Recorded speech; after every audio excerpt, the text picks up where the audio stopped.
Good evening, and thank you for joining us for this 13 Plus FastCast. I'm Mary Coleman. And I'm Dan Mari's. Rain. Yes. What a nice night. Corey Kowitz is joining us now. Yeah, we got a nice rain shower here at the station. We did. We knew we had a chance. I'd say it overproduced a little bit, especially for areas to the north. I know we got a nice cell. I mean, you were hearing the rumbles of thunder earlier just a few hours ago.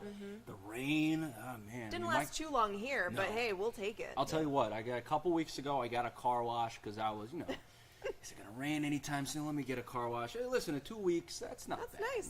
That's not bad. But, the rain came, and a lot of you maybe were thinking about getting that car wash, and now we're saying, maybe I'll hold off for a little bit. But, let's take a look at what we have right now and why we saw some of those showers. So you can see the center of low pressure is very far away from us off the coast of California there in the Pacific, but since we're on the east with that counterclockwise flow, we got that moisture streaming in from the southeast. We zoom in, and this is what we had over the last 6 hours. A lot of storms and showers moving through. Pretty good one that impacted us and moved through the northern portion of the Tucson metro with that really nice moisture transport coming from the south and west. We zoom in, so this is what we're dealing with right now. Still dealing with a few bolts of lightning, but now mostly turning into showery activity. Some pockets of heavier rain. You can see that little system now that's running roughly northwest to southeast, moving through 3 points, looking to possibly impact Marana and the Tucson metro and areas of I-19 and I-10 and little areas in Greenlee and Graham County as well as in Pinal County, dealing with a few showers. But let's track this out now over the next few hours overnight. So this is for midnight. A lot of this does dissipate and moves off to the southeast, and then for the morning tomorrow, mostly dry conditions. Maybe you could see something in the southeastern portion of the state. If it's going to happen, it's going to be light. Then maybe another surge of showers, maybe a couple rumbles of thunder embedded within a little bit of this moisture and complex of rain by around 4 or 5 o'clock of the afternoon, clearing out just a bit Friday night. And then this is for the morning on Saturday. A lot of people toward the Tucson, that's maybe the beginning of a lot of people are making their preparations looking dry, but then 11, 12 o'clock could see that stuff, a little bit of that rain impact the Tucson metro, looking to move out of the way by the afternoon hours on Saturday. And that could impact the game as well. So this is the forecast. Utah versus Arizona kickoff at 12:30. At 9:30, many of you are tailgating. We got that 50% chance of seeing those showers, maybe a little rumbles of thunder as well. Kickoff at 12:30, 74 degrees. Chances of rain will continue to diminish through the remainder of the game down to 30% by the game's end. But it might be too late. It might be a really rainy one. But I'd say overall on Saturday, in the beginning of the day, is the better shot of seeing that rain. And overall, here are your odds of seeing that rain tomorrow night, and Saturday. Stuff really ramps up on Saturday and Friday night. Friday night does include 6 o'clock, which is when we are expecting another pulse of rain. So it could be more of an evening situation in terms of rainfall for areas in the Tucson metro and then Ajo areas. You should see that Friday, not a huge day for rain. We're expecting to really see that rain ramp up once again later in the day, Friday evening through the overnight hours into Saturday for many spots, where areas to the southeast like Douglas are expected to miss out on a lot of that rain, only up to a 30% chance. But overall, here's your 7-day forecast, guys. The rain will end by Saturday and through Saturday night, clearing out considerably. And how about a cool one on Sunday, 73 degrees, sticking in the 70s through your Turkey Day next Thursday. Turkey Day looking very nice. 77 is the high. Thank you very much, Corey. Appreciate it. Yes, thank you, Corey. And back to our news now. Students protest the financial straits of the University of Arizona as its president shows regents what the institution is doing right. Yeah, U of A President Dr. Robert Robbins giving a State of the University address to the Arizona Board of Regents on the same day that students protest his decision-making. 13 News reporter J.D. Wallace has more on Dr. Robbins' address and students' concerns. Hey, hey! Ho, ho! Dr. Robbins got to go! The hard decisions facing the cash-strapped University of Arizona are ones protesters say should not be made on the backs of students.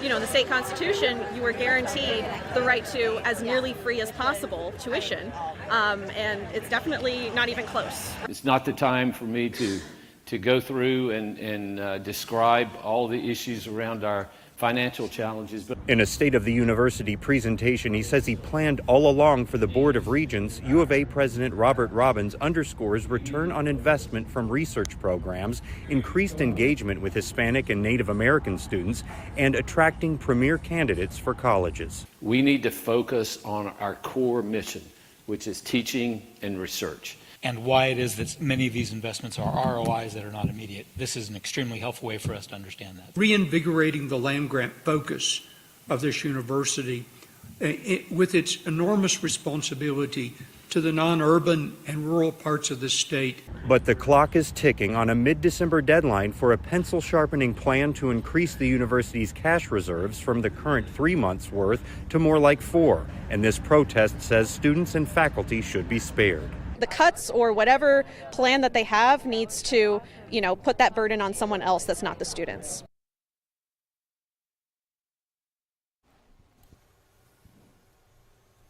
And the federal government says its efforts to make it easier to get student debt discharged through bankruptcy court are working. Borrowers must show paying off student debt would cause undue hardship to get it discharged. That hasn't changed, but federal guidance issued last year trying to make it easier to prove undue hardship by creating a streamlined process. Officials say 632 cases seeking to discharge student debt were filed from November of last year to September of this year.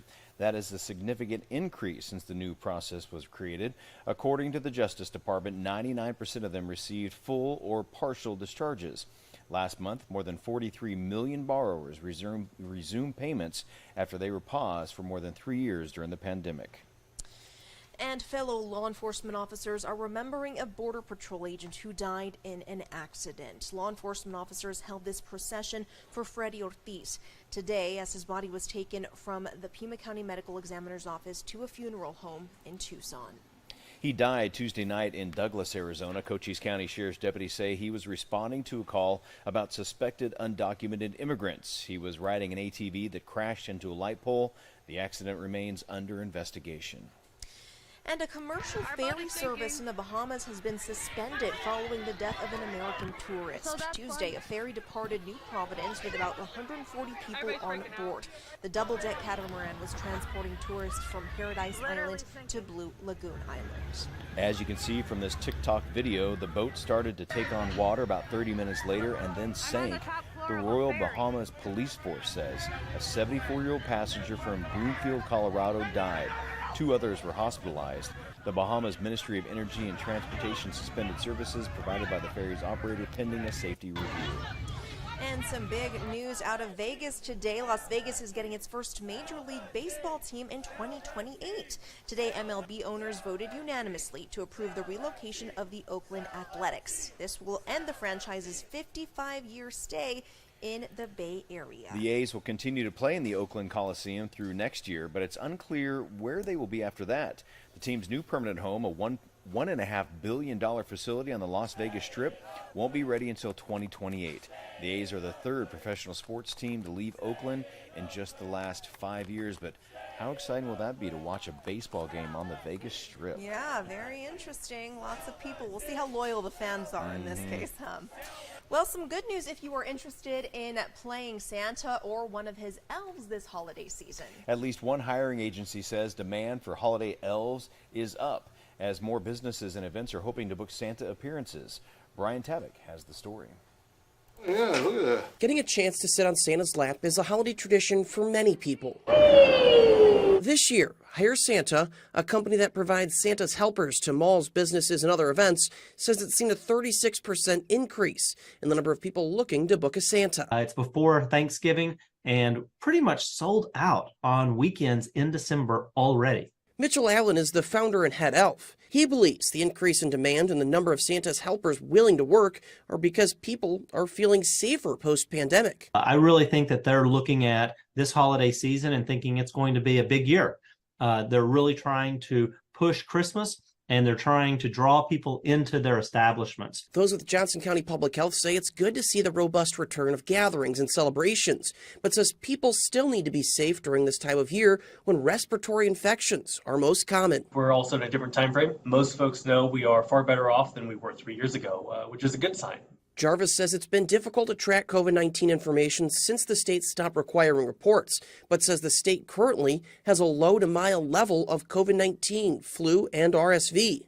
In terms of flu surveillance, we're roughly where we're at most years, and we know that we'll likely see an increase in activity as time goes on. It's a risk Allen also recognizes, given his workforce and the level of engagement they have with the general public. We're still encouraging our Santa Claus entertainers to make sure they take care of themselves.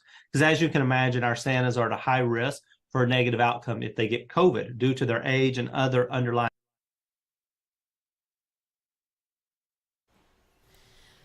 Dan, I have a funny story. So Yes. growing up, I mean, I've always been tall for a girl, and I wanted to be an elf. One of these, I don't remember what Christmas it was. It was like, Mom, Dad, I want to be a mall elf. I think it'd be really fun. And my dad's like, the point of elves is that they're short. And I'm like, ugh, it broke my spirit. So, hey, if anyone is looking for a tall elf, I'm in. Let me know. Well, remember that Will Ferrell movie? Yeah. There you go. There you go. It's possible. It is. It is. You can see on this camera shot as we look towards the city from Mount Bigelow. Nice. You can see some, looks like some spots on the camera. Little raindrops there. Yeah, we got some nice rain showers, scattered showers, and they're going to continue for the next few days. So for the latest on our weather, be sure to watch us tonight for 13 News live at 10.